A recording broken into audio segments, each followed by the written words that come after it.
Hi friends, இந்த வீடியோவில் நம்ம எதை பற்றி பார்க்க போகிறோம்னா கிஸ் மூவியோட ரிவ்யூ பற்றி தான் பார்க்க போகிறோம். கவின் நடித்த Kiss movie, Bigg Boss Kavin நடித்த படம் தான். இதோட ஒன்லைன் என்னென்னு பார்த்தீங்கன்னா, கவினுக்கு ஒரு புக் கிடைக்குது. அது அவர் சைட் அடிக்கிற பொண்ணு அவங்க கையிலேருந்தே கிடைக்குது.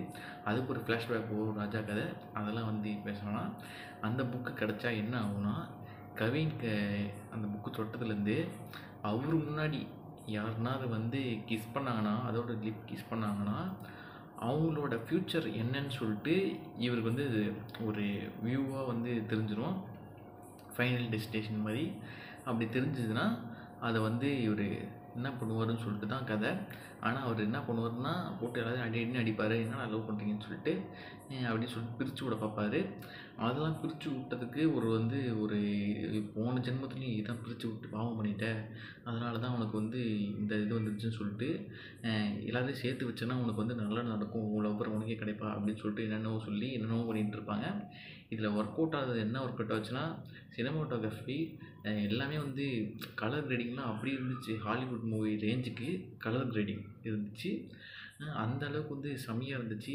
ஏதோ ஒரு வித்தியாசமாக ஒரு படம் பார்த்த மாதிரி இருந்துச்சு. சினிமாட்டோகிராஃபி சொல்கிறேன். அந்த விஷுவலாக பார்க்க அவ்வளோ நல்லா இருந்துச்சு. கதையாக பார்த்தா ஒரு டைம் நீங்கள் பார்க்கலாம். ஏன்னா கதை அந்த அளவுக்கு கிரிப்பாக இல்லை. இந்த கதை அப்படியே 2.5 மணி நேரத்துக்கு இழு ஜவ்வு மாதிரி இழுத்து வச்சுருந்தாங்க. இது ஒரு 1.5 மணி நேரம் 1.25 மணி நேரம் கூட இந்த படத்தை முடிச்சிருக்கலாம். நான் ஃபஸ்ட் ஹாஃப்லேயே அந்த முடிஞ்சிச்சுன்னு நினச்சேன். பார்த்தா இன்டர்வலுக்கு தான் டைட்டில் கார்டே இன்டர்வலுக்கு தான் கீழே போட்டிருக்காங்க. நான் படம் முடிஞ்சிச்சு போல், 3/4 மணி நேரமும் 1 ஹவர் தான் படம் போல், இவ்வளோ சீக்கிரமாக முடிஞ்சிச்சு அப்படின்னு நினச்சேன். ஹீரோயின் என்னாச்சு, எது அவங்க கிஸ் பண்ணாங்களே, அதுக்கு எதுவும் இப்போ ஃப்ளாஷ்பேக்லாம் அதுக்கு இது டெத் ஆகிற மாதிரி காட்டிட்டாங்க, அதனால் முடிஞ்சிச்சு போல் சொல்லிட்டு நான் அப்படி எழுந்திரிச்சு போயிட்டேன். அதுக்கப்புறம் தான் ஃப்ரெண்டு தான் சொன்னான், இது மாதிரி இல்லை முடியல, இதுக்கப்புறம் தான் கதையே இருக்குதுன்னு சொல்லிட்டு. அதுக்கப்புறம் திருப்பி இதே கதை தான் போகுது. திருப்பி அவங்க முன்னாடி கிஸ் அடிப்பாங்க. அதுக்கப்புறம் என்ன ஆகுதுன்னு சொல்லிட்டு அவர் ஹெல்ப் பண்ணுறானா இல்லையான்னு சொல்லிட்டு அதில் ஒரு கேரக்டர் வருவாங்க, ஒருத்தன் சூசைட் பண்ணிக்கிறேன்னு சொல்லிட்டு அவனும். அப்புறம் விஜய், அப்புறம் இன்னொருத்தர் அந்த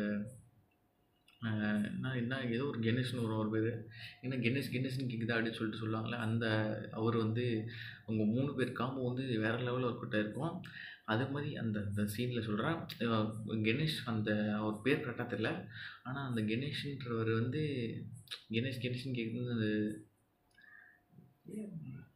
விடிவி கணேஷ் கேரக்டர் இந்த படம் ஃபுல்லாக செம்மையாக ஒரு காமெடி எல்லா இடத்துலையும் மோஸ்ட்டாக ஒர்க் அவுட் ஆகிருக்கும்.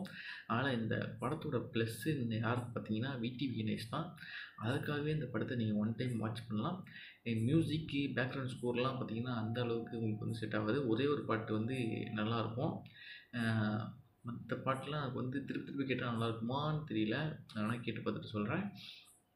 மற்றபடி கதை ஒரு டைம் பார்க்கலாம்.